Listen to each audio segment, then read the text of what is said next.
Good morning. How are you diddling? Excellent. Me too. Thank you very much for asking. Welcome to another episode of Dazed and Confused, my 3 times a week live show where I answer your questions about social media and video, and also try and give you some help and some hints and tips about what you could do yourself as well on your social media channels. If you don't know who I am, I'm Simon Scholes. I'm the founder and creative director of Perception Studios, and we're an award-winning visual marketing agency based in the UK, but we help brands and businesses globally create content for their social media channels, be it video, animation, aerial, graphics, photography, all sorts of different types of things. However, a few years ago, it became obvious to me that not every brand and business had the marketing budgets to have content created consistently, which is what's needed for social media. So we started working more on a campaign-based kind of thing, and then actually took the idea away, and I worked on it for a while and came up with a process I call How to 9 Times Your Social Media.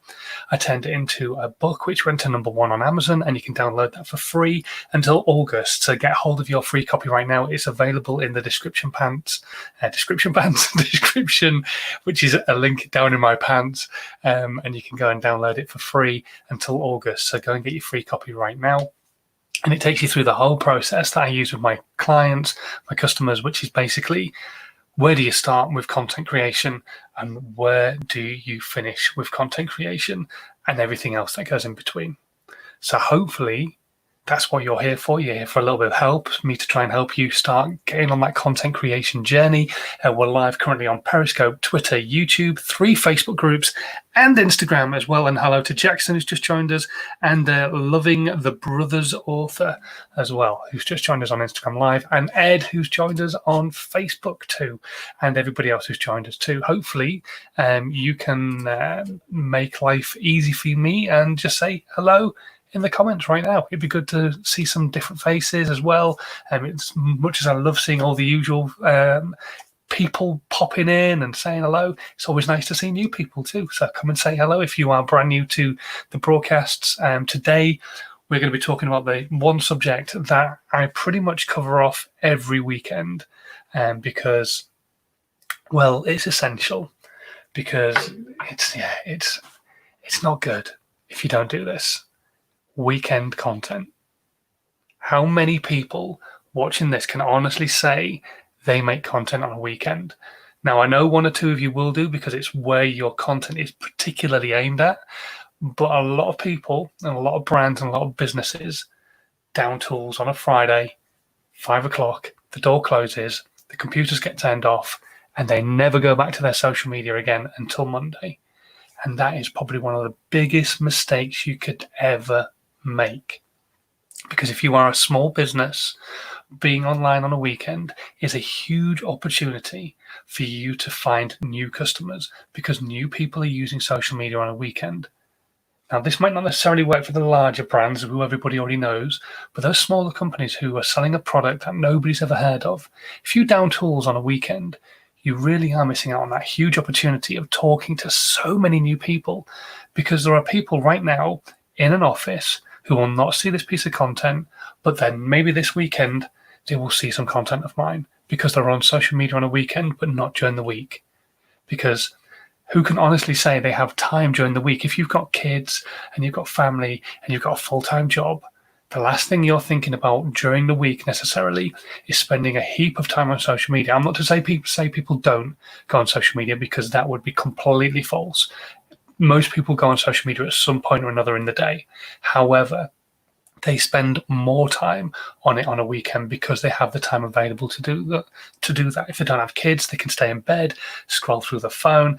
If they do have kids, then they get the kids up, they make them breakfast, they maybe go through the phone for a little bit and then do some stuff during the day, scroll through social media again, maybe do it again in the evening. So you need to be talking to your audience on a weekend, because there are a whole new audience there on a weekend. And if you've got a great audience, if you've got people who care about what it is that you've got to say and care about your brand and your business, they will be sharing your content to hopefully those new people, because when they share their content, it goes out to their friends list, and their friends list sees it and goes, oh, I've never seen this before. I might go and have a look. And hopefully then they'll become a fan of your content, and then maybe even a follower, and then a customer. You just never know what's possible. And also for the bigger brands and still the smaller brands as well, it's an opportunity to give customer service where maybe your competition aren't doing it. If you know your competition are downing tools on a weekend, and you know you're going to get messages from people on a weekend because of the type of business you are, why would you not have somebody manning social media on a weekend? They don't have to be on it all the time. They just need to be there ready to respond when people mention you in a piece of content. So whether it's in a video or something, or whether it's a tweet or a hashtag or an Instagram post, that person could have each of the different platforms set up so they get notifications just on a weekend. Those notifications come through and then they go, right, just literally just going to dive on. It's kind of like being on call, but it's only going to take them 30 seconds. And they go, oh, okay, this person's a bit cheesed off with us. Right, no worries. Hi, Bob. Really sorry to hear this. Any chance we can try and help resolve the issue? That way, Bob's not going to sit on that fact that he's not happy with something and fester for 48 hours. He's going to get his problem resolved, maybe still in 48 hours, but you've gone back to him instantly. So you are, with want of a better word, placating him and making him feel a little bit more loved by you as a business and as a brand. Whether you're small or large, this is something you've really got to consider doing. And there's a lot of brands who've been getting social media wrong recently. There's a lot of brands who've been kind of getting business wrong recently. And there's a lot of people losing jobs at the moment because a lot of businesses just haven't got their brand right for what it is that they do. I've spoken about this in the past. M&S was one of them that I kind of predicted 2 years ago was going to go down shit creek if they just didn't get things sorted. And lo and behold, they're in a situation right now where a lot of people are going to be made redundant, and that kind of could have not have to happen if they just reinvented themselves a little bit. If you look at their social media, it's just it's all over the place. They've got this really great stylized content for their food markets and everything that comes out of there. And then you go and look at the stuff for their clothing, and it is shocking, absolutely shocking. And there's no other word for it. But anyway, that's kind of me diving into them, and that's not fair. But weekend content, you need to be considering weekend content. I'm not saying you have to be making content all the time like you regularly would during the week, but you definitely need to be present on a weekend. So hopefully you're going to come out of this live and you're going to sit down and you go, right, what can I do this weekend for my brand, for my business? What kind of content could I be creating? So, for example, Ed McIntyre, who's watching right now, is a Leeds United fan. He makes content for Leeds United, just being promoted to the Premiership. So what could he be doing? He could be talking about that, talking about potential signings, all that kind of stuff, all the big stuff that's going to be happening as a lead up into September. Because let's remember, the off-season period is going to be a lot shorter than it usually is because of Corona and COVID and everything else. Okay, right, we're going to go to your questions. If you do have any questions, whatever platform you're watching on, stick them in the comments. We'll do our best to answer them, or I'll do my best to answer them as I possibly can do before the end of this broadcast. We've got a few that have come through as well, but I'm going to go to this one first. I've not read it, so I'm going to read it as we go. Ed is asking, how would you go about making sure posts are still going out on social media when you're planning on taking a break from social media? Okay, suffering from depression and anxiety, I find breaks from social media every now and then really help. Absolutely, and I know a lot of people who feel the same way. Would you recommend just scheduling or going to someone like yourself and saying, this is what I want to post, could you do it for me while I take a break? Okay, 100% the latter, and that's not because I want to see someone like me or someone else making money. It gives you that human element to your content, because if somebody does respond, a bit like I was talking about a second ago with the customer care kind of side of things on a weekend, even during the week, if you don't respond to them, and you wouldn't be doing that because you are scheduling your content, there's a real potential that they feel like the nose has been put out of joint a little bit, especially with what you're putting out. Your content is very... it can cause debates, I guess, because obviously football's very subjective. So what is your opinion could not necessarily be somebody else's opinion. So you put a piece of content out about football and somebody starts going, oh, well, what about this and what about that? And if you're not there to respond to that, then you need to have somebody who's there to do it for you. So for the type of content you're creating, especially, and for most businesses, I would definitely recommend trying to get somebody to do it for you. However, budgets don't always stretch to that.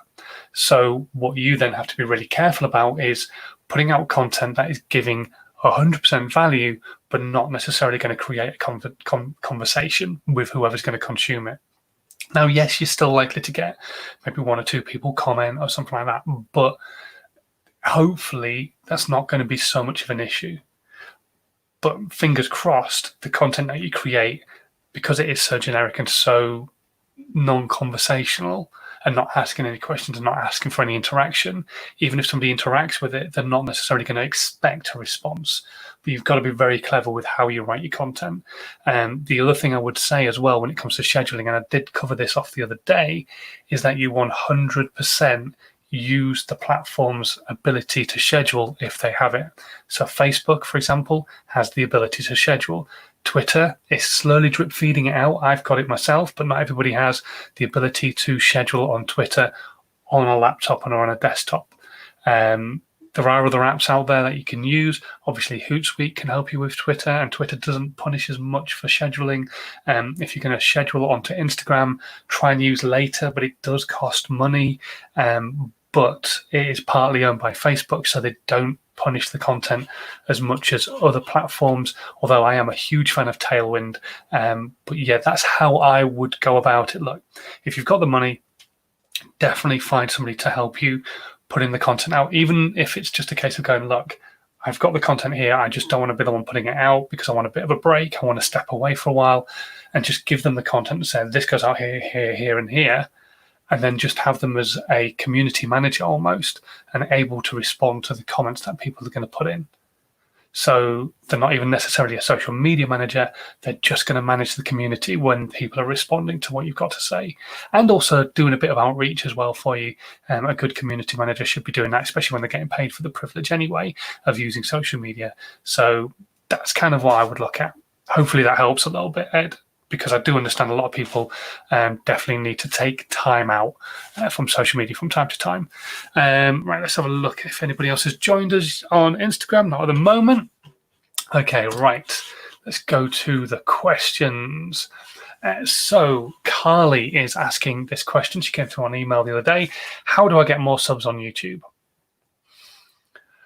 Okay, Carly, there's several angles we're going to come at from here. First things first, are you making content good enough to get more subs on YouTube? I'm not sitting here and saying your content's crap. I've never seen it. But you've got to be sure that the content you're creating is giving value. No matter who you watch, they are giving you an element of value. PewDiePie, people enjoy watching him because they make them laugh. He makes them laugh by his gameplay, so he's entertaining. That's his value. George Benson, a friend of mine, his value is he's a Chelsea supporter. He has his viewpoint on Chelsea. He's been a Chelsea supporter all his life. And he does commentary on the games, and he does all sorts of different types of stuff with the games and gives value about Chelsea. My content on YouTube is about social media and what you can do yourself for free and use video and all that kind of thing. That's the value I am giving. So to grow on YouTube, you, number one, have to be creating content that's going to give value. The second most important thing, probably the most important thing actually, switching them around, is that you enjoy the content that you're creating. If you are creating content just because you've seen it trending and see somebody else do really well with it, but it's not something you necessarily enjoy, then the audience can tell that and they are not going to subscribe to your content because they're not getting anything from it. They feel a bit flat when they watch it because you're a bit flat when you present it. So you need to think about what you can do to really create content that you're passionate about. The third thing that I would recommend is stop worrying about subscriptions. Start making the content, like I say, that you're passionate about. Nobody cares about the numbers. I know people who have got less than 10,000 subscribers and are making a living out of YouTube through the fact that they've got affiliate codes and that they've got brand deals and all this kind of thing, because the audience they've got, even though they've only got 8,000 followers, about 7,000 of those are watching their content. So they're getting like a lot of views every single piece of content they're putting out because they've spent the time connecting and building an audience of people who give a damn about what it is that I've got to say. So stop worrying about the vanity metrics, Carly, and start worrying about creating content that you're passionate about and growing with an audience who are going to care about what it is that you've got to say because you're so passionate about it. Hopefully that helps. a little bit. Fingers crossed. Okay, right. Next question. Max is asking, should I do work in social media for free to get started? Wow. Okay. This is a real double-edged sword, Max. Yes, but no. So everybody's got a value. And so what I would recommend, and this is something I do myself still for free with a lot of charities, is when a charity approaches you, you've got to weigh up the pros and cons. But if they want some help with social media, you can still give very generic help. So the other day I was helping somebody with a piece, just not even just a piece of content, but with their social media overall, giving them some ideas, giving them some platforms that they can use to create content which they'd never heard of, because they were brand new to social media. They've never used it. They felt a little bit old, didn't really want to be using it, but knew they had to for the charity that they work with. So that's where I would kind of do the pro bono work, the free stuff, and I wouldn't do too much of it, because otherwise that's going to eat up your time. And you don't want to be creating content for people for free, and you don't want to be posting it for them for free. You just want to give them advice for free. But that's kind of where I would leave it. I would only do it for a charity, and I'd have to really think it through, because some charities are actually exceptionally wealthy and have the money to pay for your services. And although it feels probably very wrong internally to do that, you've got to remember they're in business as much as you are. Charities are still businesses. Yeah, that's kind of where I would go with it, is look at it as an element of CSR, community social responsibility, that you're helping the community, you're helping a local charity, give them the help. That way you can use the help that you've given them as a bit of a portfolio, maybe even as a case study, and then you can move that into selling that product and what you do to businesses and corporates around the area where you live. But it's very difficult to say, yes, always do stuff for free, because no, I don't believe you should do stuff for free, essentially, unless you can see it leading to something. The very first video I created with John Lovell when we started Perception Studios was for a kitchen company. We had never done anything like it before other than our vlogs. So we knew we were going to benefit him with a video, and if it didn't cost him anything, it wouldn't have done him any harm, because he didn't necessarily have customers coming into his shop very often anyway. So it gave us the time to go in there, we could create a piece of content. He loved it, and it actually led to more work for us. But even if it had been crap, he wouldn't have lost anything. But that's because we'd never, ever done anything like that before. If you've got an element of experience with the social media, and I don't mean just having used it, but you've got some results, even if it's your own personal results, I would definitely only look at doing it for like a charity or something like that, and then taking that as a case study elsewhere. Hopefully that helps, Max. Let's have a quick look. Here we go. So, John, I have a brand new product. It's going to be launched fairly soon to the public. How would you go about doing that? Okay. Don't know what your product is, John, so I'm going to have to be fairly generic here. But if you understand who your product's aimed at, and obviously I'm hoping you do, you've done your research and you know your product needs to be sold, people need it, it's going to remove a pain point, well, you know where your audience are, so I would start creating content for the audience where they're hanging out. The one thing I would probably look at doing is some sort of teaser campaign. This is something we used to do a lot in radio. When I worked in radio, was we'd actually tease something without saying what the thing was. So we'd have a big event coming up, a big concert. We would tease the concert coming up, but nobody would really know what it is, what we're going to talk about. It would just be a bunch of noise of like a crowd cheering, and then 7 days to go. And that would be it. That would, like, that little piece of audio would play out over the radio in between songs and stuff like that. And people would be like, what's got 7 days to go? And then they would just keep coming back to see what on earth we were talking about. And it was kind of like a teaser, draw people into what you've got to say. So I would look at maybe doing something like that on your social media. If you don't have an audience on your business's social media yet, then start putting out on your own personal social media. This brand has got something big coming in 6 days' time, 5 days' time, 4 days' time. Start giving more clues as to what it's about within the content as each day drops down. And then when you get to the launch day, bang, you've got this really great piece of content. That content's going out everywhere. People are talking about it, sharing it, because they've been interested in what the tease campaign's been all about in the first place. So you've created that level of hype just by kind of teasing people into what it is that you're going to be launching. And like I say, it's difficult to really give you a full blown campaign without knowing what the product is. And to be honest, that's what I do for a living, so I ain't going to do that. But hopefully that gives you an idea of what you should be doing. Fingers crossed. Hopefully that helps, John. Right, let's have a quick look, see if we've got any other questions have come in. Right, here we go. Jennifer, I sell hair products and I've recently found out they're selling really well in a different country. Should I put more effort in there? Does a bear shit in the woods? Of course you should. If it's not costing you more money, if it's not actually becoming a loss for you to send the products to them, then of course you should be putting more effort into that country. Now, if they're an English-speaking country, brilliant. You don't even have to change your content or launch any new social media channels. If it's not an English-speaking country, and I've spoken about this before, I would recommend highly creating channels specifically for that country or that region, and the different accents and the different dialects and the different languages that are spoken in that region, so that you can appeal to them specifically one-to-one, rather than them consuming your content, maybe not necessarily getting the gist of it, but understanding that they want the product. I would definitely recommend making content specifically to them. So be it the Middle East, you'd have it in Arabic. If it was in Russia, you'd have it in Russian. If it was in Slovakia, you'd have it in Slovakian.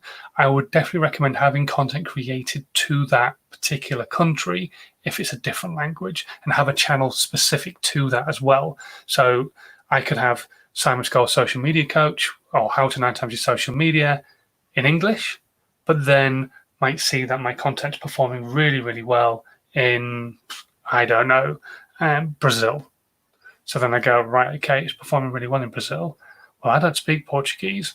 I'll get a translator. They'll create content for me, and then I will create channels specifically to How to 9 Times Your Social Media Brazil, and then have content going out specifically to those people in Brazil with what it is that I've got to say, but in Portuguese, so that they can understand it, so that they get a better gist of what it is I've got to say. So the content like this, I would download it, get captions put onto it in Portuguese, and then I could post it out on that particular channel as a piece of content for them to consume in the language that they understand. Hopefully, that would make a huge difference. I have seen it make a huge difference for quite a few different brands that I've worked with in the past who have seen an uplift in different countries. So they've created content specifically for those countries. So give it a go, Jennifer, and let me know how you get on. Right, okay, I am done. No more questions have come in so far, and that's a good thing, I think. So we are Friday, and I will be back again on Monday for another episode of Dazed and Confused. It's going to be a weird weekend weather-wise, so make the most of it wherever you are in the world or in the UK. If you're brand new to these pieces of content, you've never watched them before in your life, how about you hit the subscribe button? That would be really cool. Subscribe. Let me know what you think about it in the comments, and don't forget to hit share as well, because it's worth sharing this content with your audience if you think they're going to get value from it. And that's the same as well if you're listening to the podcast this evening. If you've got any questions and you're watching on the replay, stick them in the comments, and I'll do my best to answer them on Monday for the next Dazed and Confused. But until then, like I say, thank you so much for watching, and take it easy. Have a great weekend and stay safe. And don't forget your face masks as well if you're in the UK. I know a lot of people are against wearing them, but we just have to put up and shut up. I know it's not the ideal situation, but if you can wear a face mask, if it's not going to cause you any anxiety and any issues, just put it on and just be done with it. It's just one of those things. Can't be helped. Okay, stay safe. See you soon.